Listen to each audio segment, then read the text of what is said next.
পানি নাও, পানি, ঠান্ডা ঠান্ডা পানি। আরে ভাই বৃষ্টি তো বেরিয়ে চলেছে, চলো বিশ্রাম করে দাঁড়িয়ে পড়ি। আরে ভাই বৃষ্টি তো থামছে না, আমার হসপিটাল যেতে হবে। হ্যাঁ ভাই, ভাই আমার খুব তেষ্টা পেয়েছে কিন্তু আশেপাশে কোনো কল নেই। পানি লাগবে ভাই, বৃষ্টি খুব জোর হচ্ছে, ঠান্ডা ঠান্ডা পানি। এই পানিওয়ালা এদিকে আয়। জি ভাইয়া যাচ্ছি। জি ভাইয়া দে একটা পানির বোতল দে। জি ভাইয়া। আরে বেটা তুমি এই বৃষ্টিতে ভিজছো কেন? তোমার শরীর খারাপ হয়ে যেতে পারে। ভাইয়া যদি এই বৃষ্টিতে বাড়িতে বসে থাকি তাহলে কাজ কে করবে? আর যদি কাজ না করি তাহলে আমরা খাবো কি? হ্যাঁ বেটা জীবনে অনেক পরিশ্রম করতে হবে। শুক্রিয়া ভাইয়া। পানি নাও পানি, পানি নাও পানি। পানি নাও পানি।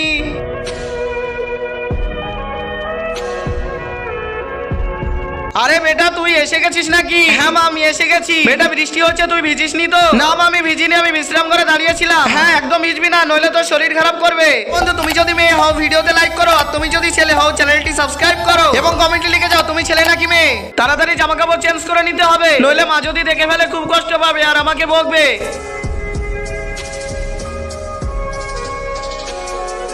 মা তোমার ওষুধ খাবার টাইম হয়ে গেছে, এই নাও ওষুধ খেয়ে নাও।